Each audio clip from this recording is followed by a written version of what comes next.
నమస్కారం. శుభమస్తు కార్యక్రమానికి స్వాగతం. మీ జాతక సమస్యలకై మీరు రిజిస్టర్ చేసుకోవాల్సిన IVRS నెంబర్స్ 5051010631255563. మీరు రిజిస్టర్ చేసుకునే విధానం మీ పేరు, పుట్టిన తేదీ, పుట్టిన సమయం, పుట్టిన స్థలం, అలాగే మీ సమస్య. బర్త్ డీటెయిల్స్ లేని వారు ప్రశ్న జాతకం ద్వారా మీ సమస్యకి పరిష్కారం తెలుసుకోవచ్చు. జ్యోతిష్యంలో డాక్టరేట్ పొందిన తొలి తెలుగు మహిళ డాక్టర్ సంధ్యాలక్ష్మి గారు మీ సమస్యలకి పరిష్కార మార్గాలు తెలియజేస్తారు. అమ్మ నమస్కారం. అమ్మ నమస్కారం. ప్రేక్షకులకి నమస్కారం. ఈరోజు మన శుభమస్తు కార్యక్రమంలో రవి ఏ స్థానంలో ఉంటే మంచి ఫలితాలు ఇస్తాడు, రవి బాగా లేనప్పుడు ఎంత జపం చేయించాలి, ఎలాంటి దానాలు చేయాలి, ఇలాంటి ఆసక్తికరమైన విషయాల గురించి మనం తెలుసుకోబోతున్నాం. అమ్మ, మొత్తం నవగ్రహాలన్నిటిలో ముఖ్యమైన గ్రహం ఏదంటారు? ముఖ్యమైనటువంటి గ్రహం సూర్యుడు. ఏమిటి అంటే మనకి సూర్యుడు చుట్టే మిగతా గ్రహాలన్నీ కూడా వాటి చుట్టూ అవి తిరుగుతూ సూర్యుడి చుట్టూ తిరుగుతూ ఉంటాయి. సూర్యుడి నుంచి వచ్చేటువంటి కిరణాలు అంటే అనేక వేల కిరణాలు ఉన్నప్పటికీ వాటిలో ముఖ్యమైనటువంటివి 1000, దానిలో కూడా అత్యంత ముఖ్యమైనటువంటివి 7 కిరణాలు. మామూలుగా ఏం చెప్తారు, సప్తాశ్వారూఢుడై సూర్యుడు నడుస్తున్నాడు, సూర్య రథచక్రం నడుస్తుంది అంటారు. 7 గుర్రాలు అనేటువంటి గుర్రాలని కాదు, అక్కడ అశ్వము అనే దానికి కిరణము అనేటువంటి అర్థం ఉంది సంస్కృతంలో. అంటే 7 కిరణాలు ముఖ్యమైనటువంటివి అతని నుంచి వచ్చేటువంటి కిరణాలు. ఒకటి నక్షత్రాల మీద, ఒకటి చంద్రుడి మీద, ఆ తర్వాత కుజాది పంచగ్రహాల మీద మిగతా 5 కిరణాలు ప్రసరిస్తాయన్నమాట. కుజుడు, బుధుడు, గురువు, శుక్రుడు, శని, ఈ 5 గ్రహాల మీద 5 కిరణాలు, ఒకటి నక్షత్రాల మీద, ఒకటి చంద్రుడి మీద ప్రసరిస్తుంది.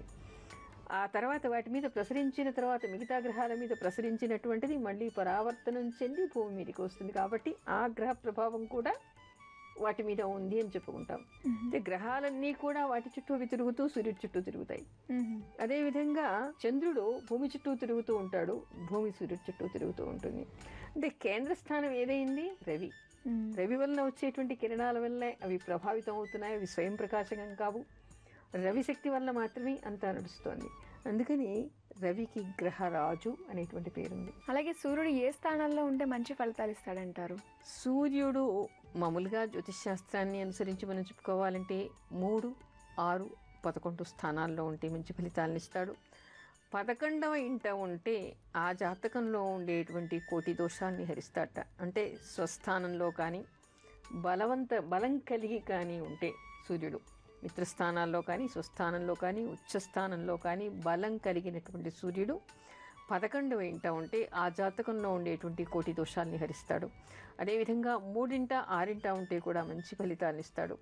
అంతేకాకుండా 10వ ఇంట ఉంటే కూడా తప్పనిసరిగా దిగ్బలం కలిగి ఉంటాడనమాట. అంటే మంచి ఆ స్థితిలో ఆ వ్యక్తి ఉన్నత స్థితిలోకి ఎదిగేటువంటి అవకాశం ఏర్పడుతూ ఉంటుంది. అలాగే రవి శరీరంలో ఏ భాగాలకు ప్రాతినిధ్యం కలిగి ఉంటాడంటారు? మనకి మెదడు భాగానికి, ఆ తర్వాత గుండె, ఎముకలు, చూడగలిగేటువంటి శక్తికి, కుడి కంటికి, ఇలాంటివాటన్నిటికీ కూడా అతని ప్రాతినిధ్యం ఉంటుంది. అమ్మ, వివేక్ కుమార్ అనే కాలర్ లైన్ లో ఉన్నారు, వారితో మాట్లాడదాం. అలాగే. హలో హలో హలో నమస్కారం అండి. నమస్కారం మేడం. వివేక్ కుమార్ పేరు మీద రిజిస్టర్ చేసుకున్నారు కదా? అవును మేడం. ఒకసారి బర్త్ డీటెయిల్స్ కన్ఫర్మ్ చేసుకుందాము. మేడం. సెప్టెంబర్ 14, 1995. అవును మేడం. ఉదయం 8:44 నెల్లూరులో పుట్టారు. అవును మేడం. ఓకే అండి, మీ సమస్య ఏంటో వివరించండి మేడంతో. మేడం నమస్తే మేడం. నమస్తే, చెప్పండి మేడం. మా అబ్బాయి madam Vivek Kumar BTech second year చదువుతున్నాడు మేడం. ఇప్పుడు సమస్య ఏమిటి? అదే మేడం, అదే కుజి దోషం ఉందని వేరే వాళ్ళు చెప్పారు మేడం. అది కుజి దోషం ఉందా లేదా కనుక్కున్నాను మేడం. ఇక్కడ చంద్రుడి నుంచి చూస్తే సప్తమంలో కుజుడు, లగ్నం నుంచి చూస్తే లగ్నంలో కుజుడు ఉన్నాడు. కానీ మేషరాశి వాళ్ళకి కుజదోషం చూడరు. కాకపోతే ఇంకొకటి ఏమిటంటే ఇక్కడ లగ్న భావంలో పాపగ్రహాలతో కలిసి సప్తమం మీద ప్రసారం జరుగుతోంది కాబట్టి కొంత మ్యాచింగ్ చేసేటప్పుడు జాగ్రత్తగా చూస్తే సరిపోతుంది. అయితే ఇక్కడ కుజ మహర్దశ కూడా ఇతనికి 22వ సంవత్సరం వచ్చేసరికి కుజ మహర్దశ అయిపోతుంది. అంటే 2018 ఏప్రిల్ 19వ తారీఖు ఇతనికి కుజ మహర్దశ అయిపోతుంది. కాబట్టి అంతగా కంగారు పడి భయపడవలసినటువంటి అవసరం ఏమీ లేదు. మంగళచండి పారాయణం చేసుకోవడం కానీ, మంగళవారాలు అమ్మవారికి పూజ చేయడం, సుబ్రహ్మణ్య స్వామికి పూజ చేస్తే చాలు. ఆ మహర్దశే దాటిపోతోంది కాబట్టి మీరు అంతగా కంగారు పడాల్సినటువంటి అవసరం లేదు. ఓకే, మరి విన్నారు కదండి, కంగారు పడాల్సిన అవసరం లేదని చెప్పేసి అంటున్నారు. అలాగే మేడం చెప్పిన రెమెడీస్ అన్నీ కూడా చేసుకోండి, అంత మంచి జరుగుతుంది. ఆల్ ది బెస్ట్ అండి. చాలామందికి ఏమైందంటే ఈ కాలంలో కుజదోషం అంటే జాతకం అంటే చాలామంది వచ్చి అడుగుతూ ఉంటారు నన్ను, నాకేమైనా మాంగళిక దోషం ఉందా, అంటే కుజదోషం ఉందా, నాగదోషం ఉందా, తర్వాత కాలసర్ప దోషం ఉందా, అంటే జాతకం మొత్తంలో ఈ 3 దోషాలు మాత్రమే ఉన్నాయని చెప్పేసి చాలామందికి ఒక నమ్మకం. కానీ లక్షల్లో కొద్ది మందికి కూడా కుజదోషం అనేది అంటదు. అసలు ఆ విషయం చాలామంది తెలుసుకోవాలి. ఈసారి ఎప్పుడైనా మనం తొందరలో మా కుజదోషం గురించినటువంటి ప్రోగ్రామ్ చేసుకుందాం. తప్పకుండా అమ్మా. అలాగే మనం రవి గురించి మాట్లాడుకుంటున్నాం కాబట్టి రవి శరీర భాగాలకే కాకుండా ఇంకా వేటికి ప్రాతినిధ్యం కలిగి ఉంటాడంటాడు?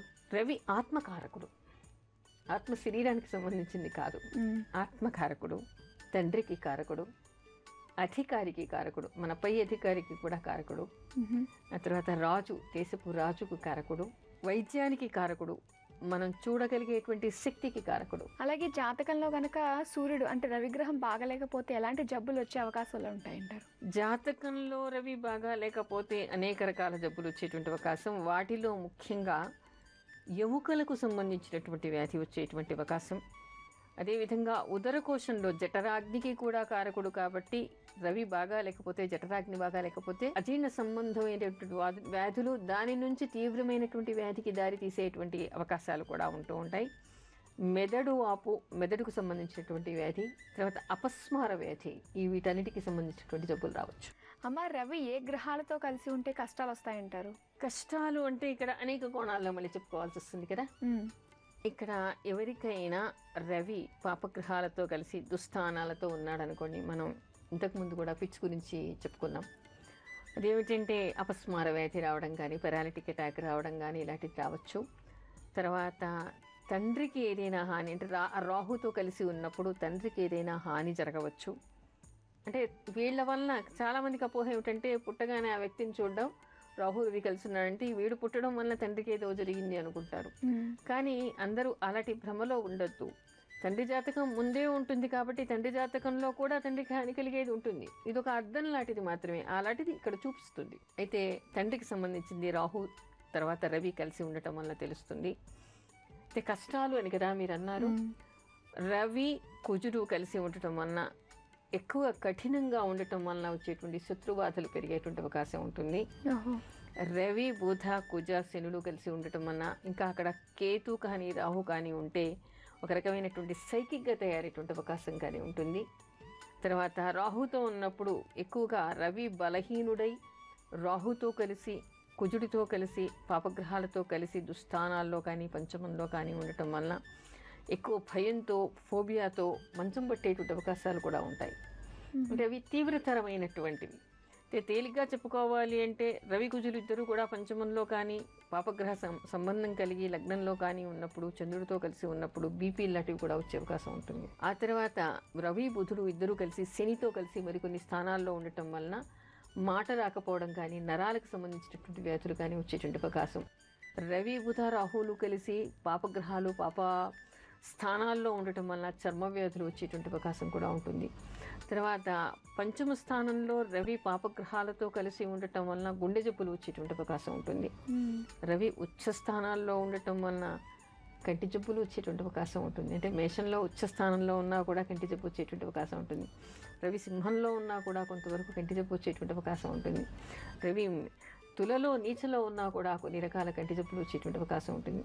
అయితే అందరూ నాకుంది కదా, నాకు ఇదే వస్తుంది అని చెప్పేసి జనరల్ సూత్రంగా మాత్రం తీసుకోవద్దు. ఇక్కడ మనం ఇలాంటి అవకాశాలు ఉన్నాయని మాత్రమే చెప్పుకుంటున్నాం. వ్యక్తిగత జాతకాలు చూసినప్పుడు వాటిలో ఉండేటువంటి క్యాన్సిలేషన్స్ కూడా అనేకం ఉంటాయి. ఎందుకంటే ఒక కవల పిల్లలకి ఒకే రకంగా ఉండదు చూడండి. అదేవిధంగా ఇక్కడ ఉండేటువంటి కారణాలు, కాంబినేషన్స్ మాత్రమే మనం చెప్పుకుంటున్నాం. ఎవరు కూడా దీన్ని మెడికల్ అస్ట్రాలజీలో ఇదే అని చెప్పేసి మీరు క్షుణ్ణంగా చదవకుండా ఎవరికి ఫలితాలు చెప్పకండి, మీకు మీరు అన్వయించుకొని భయపడకండి. ఓకే అమ్మాయి, ప్రతి వినయ్ అనే కాలర్ లైన్లో ఉన్నారు, వారితో మాట్లాడదాం. అలాగే. హలో హలో హలో నమస్కారం అండి. నమస్కారం మేడం. వినయ్ పేరు మీద రిజిస్టర్ చేసుకున్నారు. ఒకసారి బర్త్ డీటెయిల్స్ కన్ఫర్మ్ చేసుకుందాము. చెప్పండి. సెప్టెంబర్ 9, 1996 సాయంత్రం 6 గంటల 20 నిమిషాలకు మహబూబ్ నగర్లో పుట్టారు. నాగర్ కర్నూలు, మహబూబ్నగర్ డిస్టిక్. అదే నాగర్ కర్నూల్. సరే మీ సమస్య ఏంటో చెప్పండి మేడంతో. బాబుకు చర్మం మీద ఎర్రగా మచ్చలు వచ్చింది, సంవత్సరంన్నర అవుతుంది. సైట్ కూడా బాగా ఉంది. సైట్ కూడా బాగా ఉందా? కుడి కంటికి ఎక్కువగా ఉందా? రెండు కళ్ళలో కొంచెం సైట్ ఉంది అంతే. రెండు కళ్ళకి కాదు, కుడి కంటికి చాలా ఎక్కువగా కనిపిస్తోంది. ఎడమ కంటికి రెండు కళ్ళకి సైట్ ఉందమ్మా. రెండు కళ్ళకి ఉన్నప్పటికీ కుడి కంటికి కొంచెం తీవ్రత ఎక్కువ కనిపిస్తోంది. ఇంకొకటి గండం ఉందని చెప్పిండు బాబుకు. గండం ఉందని చెప్పారా? అదేం లేదు. ఇక్కడ కేతు మహర్దశ ప్రారంభమైంది. కేతు జపం 2021 వరకు 7000 జపం ప్రతి సంవత్సరం చేయించండి. తర్వాత 2021 వరకు ప్రతి సంవత్సరం 7000 కేతు జపం చేయించడం, గణపతికి పూజ చేయటం, సంకటహర చతుర్థి రోజు ఉపవాసం ఉండటం, రోజు గణపతి దేవాలయానికి వెళ్ళటం, ఆ అబ్బాయి చేత ఓం గం గణపతయే నమః అనేటువంటి మంత్ర జపం చేయించటం, అతని చేసుకోమని చెప్పడం, తర్వాత ప్రతి సంవత్సరం ఒక 10,000 మృత్యుంజయ జపం చేయటం, సాయంత్రం పూట ప్రదోష కాలంలో అబ్బాయి చేత శివుడిని తలుచుకుని చంద్రశేఖరాష్టకం చదువుకోమనండి. అంత భయపడవలసినటువంటి అవసరం ఏమీ లేదు. కాకపోతే ద్వితీయ స్థానంలో కేతు ఉండి ఆ మహత్యస నడుస్తోంది కాబట్టి దానికి తగినటువంటి పరిహారాలు చేసుకోవాలి. చదువు గురించి అమ్మా, ఇంటర్ అయిపోయింది, ఇప్పుడు ఏది తీసుకుంటే బాగుంటది? ఇంటర్లో ఏం చదువుకున్నాడు? ఇంట్లో సబ్జెక్ట్ ఏమిటి? బైపీసీ తీసుకున్నాడు. బైపీసీ తీసుకుంటే ఇతను డాక్టర్ అయ్యేటువంటి అవకాశాలు అయితే ఇక్కడ కనిపించటం లేదు. పారామెడికల్ కోర్సెస్ కానీ, అదర్ మెడికల్ కోర్సెస్ కానీ, లేదా మీకు ఫార్మసీ కానీ అలాంటి వాటికి వెళ్ళొచ్చు. ఓకే, మరి విన్నారు కదండి. మరి మేడం చెప్పిన జాగ్రత్తలన్నీ కూడా చేసుకోండి, అంతా మంచి జరుగుతుంది. ఆల్ ది బెస్ట్ అండి. అమ్మ, అయితే రవి ఏ గ్రహాలతో కలిసి ఉంటే మంచి చేస్తాడంటారు? ఇప్పుడు దా కష్టాలు మాట్లాడుకున్నాం, ఇప్పుడు మంచి చేసేది మాట్లాడుకుందాం. ఏ గ్రహం అయినా మంచి స్థానాల్లో ఉన్నప్పుడు మంచిని ఇవ్వడం, చెడు స్థానాల్లో ఉన్నప్పుడు కొంత ఇబ్బంది పెట్టడం చేస్తాయి. జ్యోతిష్యం అనేటువంటిది ఒక సూచనప్రాయంగా మనం తెలుసుకోవడం కోసం, దానికి ముందుగానే పరిహారాలు చేసుకోవడం, మానసిక స్థైర్యాన్ని తెచ్చుకోవడం కోసం మాత్రమే మనం జాతక చక్రం చూడాలి తప్ప భయపడడం కోసం దీన్ని తెలుసుకునే అవసరం లేదు. అంతే కదా? అవును. ఇప్పుడు ఏదైనా చేస్తే తప్పనిసరిగా పరిహారం జరుగుతుంది అంటే దాని అర్థం ఏమిటి? ఓహో, పూర్వజన్మలో ఏదో దోషం చేసాం, దానికి సరైనటువంటి పరిహారం చేసుకోవడం వల్ల దీని నుంచి మనం బయటపడవచ్చు అనేటువంటి ధైర్యం ఇండైరెక్ట్గా అదే చెప్తోంది కదా. అందుకని ఎవరు కూడా రవి ఇక్కడ ఉంటే అలా జరుగుతుంది, ఇలా జరుగుతుంది అని చెప్పేసి భయపడకండి. మంచి స్థానాల్లో ఉన్నా కూడా ఆహా నాకు పర్వాలేదు అనుకోకుండా, మానవ ప్రయత్నం చేయకుండా కూడా మంచి జరగదు. జరగవలసిన స్థాయిలో జరగదు. కానీ రెండు కోణాల్లో కూడా బాగా లేనప్పుడు మంచి పరిహారాలు చేసుకోవడం, బాగున్నప్పుడు కూడా ప్రార్థనలు చేసుకోవడం వల్ల మనకి గండాలుంటే తప్పిపోవడం, మంచి జరిగేదైతే ఇంకా బాగా జరగటం లాంటివి ఉంటాయి. ఇక్కడ రవి ఏ గ్రహాలతో కలిసి ఉండటం వల్ల మంచి జరుగుతుంది అని 3, 6, 11, 10 స్థానాల్లో ఉండటం వల్ల, 10వ స్థానంలో ఉండటం వలన ఉన్నత స్థితికి ఎదిగేటువంటి అవకాశం, దిగ్బలం కలిగి ఉంటాడు కాబట్టి. అదేవిధంగా 11వ స్థానంలో ఉంటే జాతకంలో ఉండేటువంటి కోటి దోషాన్ని హరింపజేసేటువంటి శక్తి రవికి ఉంటుందిట. అంతేకాకుండా రవి బుధుడు వారి వారి స్వస్థానాల్లో, అంటే రవికి బుధుడికి స్వస్థానాలు ఉచ్చస్థానాలు ఏమిటి అంటే మనకి ఇక్కడ మనం చెప్పుకునేది మిథునం కానీ, కన్య కానీ, సింహంలో కానీ, మేషంలో కానీ రవి బుధులు ఇద్దరు ఉన్నప్పుడు, అవి దుస్థానాలు కాకుండా ఉన్నప్పుడు బుధాదిత్యయోగం ఏర్పడి అత్యంత ఉత్కృష్టమైనటువంటి స్థితికి వాళ్ళు ఎరిగేటువంటి అవకాశం ఉంటుంది. అదేవిధంగా రవి గురువు కలిసి ఉన్నాడు. అయితే గురువు అస్తంగతుడు కాకుండా ఉన్నప్పుడు కూడా మంచి యోగాలను ఇచ్చేటువంటి అవకాశం ఉంటుంది. రవి దశమ స్థానంలో ఉండటం వలన ఉన్నత స్థితికి ఎదిగేటువంటి అవకాశం ఏర్పడుతుంది. రవిచంద్రులు ఇద్దరు ఉండటం వల్ల అది కూడా అమావాస్యకి దగ్గరగానే ఉంటారు. ఉన్నప్పటికీ మానసిక ఆందోళన ఉన్నప్పటికీ కూడా మంచి స్థితిలో ఉండేటువంటి అవకాశం ఉంటుంది. ఇలా రవి మిత్రస్థానాల్లో మిత్రులతో కలిసి ఉండటం వల్ల మంచి జరిగేటువంటి అవకాశాలు ఏర్పడతాయి. అమ్మ, రవి దోషానికి ఎలాంటి పరిహారాలు చేసుకోవాలంటారు? రవి ఎవరికైనా జాతకంలో రవిగ్రహం బాగా లేకపోవటం వలన రవికి జపం చేయటం, అంటే అది అంతర్దశన మహర్దశన చూసుకుని ఎంతకాలం అది ఉందో దానికి తగినట్టుగా అన్ని సంవత్సరాలు కూడా 6000 రవి జపం చేయించాలి. తర్వాత ఉదయాన్నే లేచి ప్రతి ఒక్కళ్ళు కూడా సూర్యుడికి నమస్కారం చేసుకోవడం, నమస్కార ప్రియుడు సూర్యుడు, ఇంకా సూర్యుడికి నమస్కారం చేసుకోవడం, అర్ఘ్యప్రదానం చేయడం లాంటివి చేయాలి. తీవ్రమైనటువంటి వ్యాధులు ఏమైనా ఉన్నాయి అంటే, ఇప్పుడు కంటికి సంబంధించినటువంటి తీవ్రమైన వ్యాధి కానీ, గుండె జబ్బు కానీ ఇలాంటివి ఉన్నప్పుడు సౌర అష్టాక్షరి మంత్ర జపం చేయించడం. తర్వాత అరుణ పారాయణం, అంటే సూర్య ఉపాసన ఉన్నవాళ్ళు మాత్రమే చేస్తారు కానీ అందరూ చేయలేరు. ఈ విషయాన్ని కూడా అందరూ గమనించాలి. అరుణ పారాయణం చేయడం, ఇలాంటివి చేయటం వలన కూడా తప్పనిసరిగా వ్యాధి నివారణ జరిగేటువంటి అవకాశం ఏర్పడుతుంది. అలాగే జపం చేయించాలన్నారు కదమ్మా, మరి రవి జపం ఎంత సంఖ్యలో చేయించాలి? 6,000 చేయించాలి. 6,000. అలాగే రవి బాగాలేనప్పుడు ఎలాంటి దానాలు చేయాలంటారు? రవి బాగా లేనప్పుడు దానం చేయటం అనేటువంటిది ఇక్కడ మనకు గోధుమలు దానం చేయటం, రవి బంగారు అంటే రవి ముఖం ప్రతిబింబం ఉన్నటువంటి బంగారు ప్రతిమను దానం చేయటం, తర్వాత కెంపులు దానం చేయటం, ఎర్రని వస్త్రాలు దానం చేయటం, రాగిని దానం చేయటం, ఇలాంటివన్నీ దానం చేయడానికి మంచిది. అమ్మ, అలాగే అధికారులతో అలాగే శత్రువులతో పీడలు ఏమన్నా ఉన్నప్పుడు ఎలాంటి పారాయణాలు చేసుకుంటే మంచిదంటారు? అధికారులతో విభేదాలు ఉన్నప్పుడు లేదా శత్రు పీడలు ఉన్నప్పుడు శత్రువులను జయించడం కోసమే సాక్షాత్తు శ్రీరామచంద్రుడు కూడా రావణాసురుడితో యుద్ధం చేస్తున్నప్పుడు ఆ యుద్ధం తెగకుండా ఉందని చెప్పేసి రాముడికి శక్తి కావాలని అగస్త్య మహాముని కిందికి వచ్చి రాముడికి ఆదిత్య హృదయాన్ని ఉపదేశించట.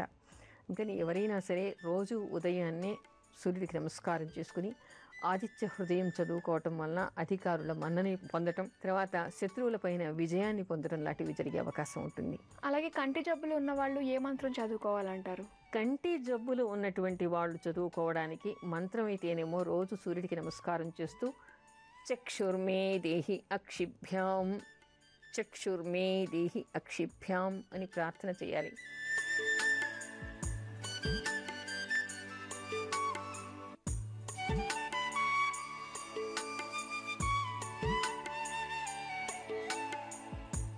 చక్షుర్మేదేహి అక్షిభ్యాం అంటే నా కన్నులు, అక్షి అనేటువంటిది కన్ను అనేటువంటి అవయవం.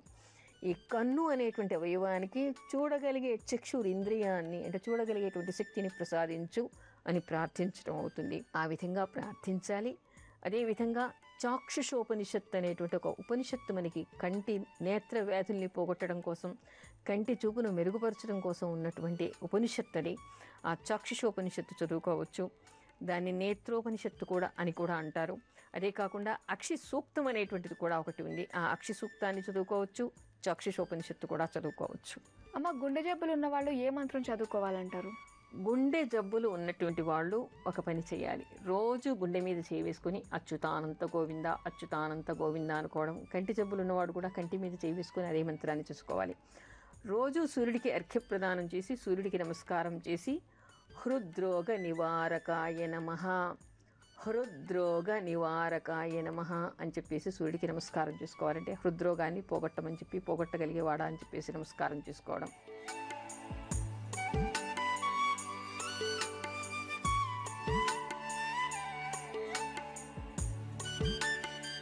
దానికి తోడు అరుణ పారాయణం కానీ సౌరాష్టాక్షరీ మంత్రం, సౌర అష్టాక్షరీ మంత్ర జపం కానీ చేయించడం వలన కూడా చాలా మేలు జరుగుతుంది.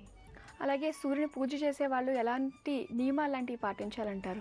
సూర్యుడి పూజ చేసే వాళ్లే కాదు, అందరూ కూడా పాటించాలి. ఎందుకంటే సూర్యుడు లేకుండా మనకి అసలు జీవితమే లేదు.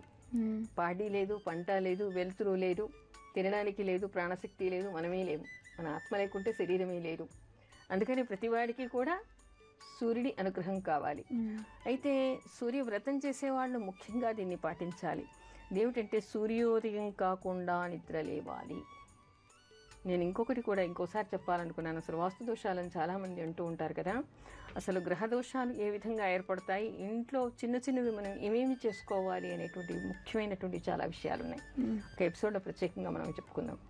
అయితే ఇక్కడ సూర్యోదయం కాకముందే నిద్ర లేవటం, స్నానం చేయటం, సూర్యుడికి రోజు నమస్కారం చేసుకోవడం, అర్ఘ్యప్రదానం చేయటం, ఆ తర్వాత ముఖ్యంగా ఆదివారాలు సూర్యుడి పర్వటి రోజులు బ్రహ్మచర్యం చేయటం, మాంసభక్షణ మధ్య మాంసాలు భక్షించకపోవడం, తీసుకోకపోవడం, మాదక ద్రవ్యాలు తీసుకోకపోవడం, ఇలాంటివన్నీ కూడా ఆదివారాలు సూర్యుడి పర్వటి రోజులు తప్పనిసరిగా పాటించాలి.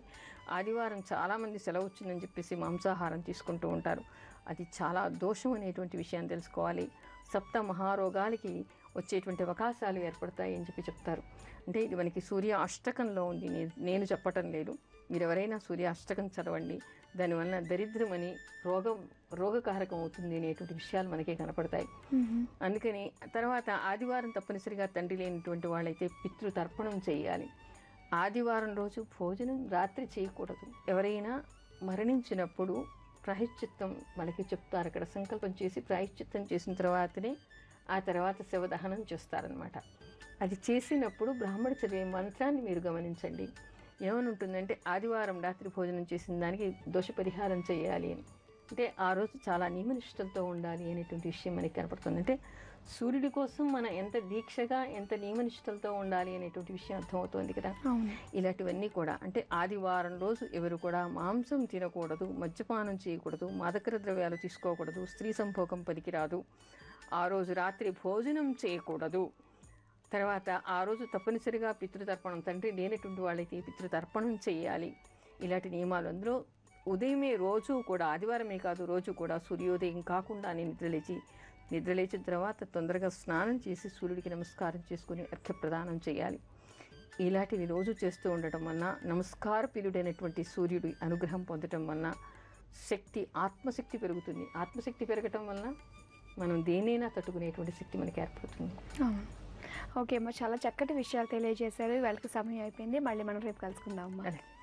ఇది వాటి శుభమస్తు కార్యక్రమం. రేపటి కార్యక్రమంలో ఇంట్లో చికాకులు ఉన్నప్పుడు ఎలాంటి జాగ్రత్తలు తీసుకోవాలి, ఎలాంటి పరిహారాలు పాటించాలి అనే విషయాల గురించి మనం రేపు మాట్లాడుకుందాం. అంతవరకు సెలవు. నమస్కారం. నమస్కారం.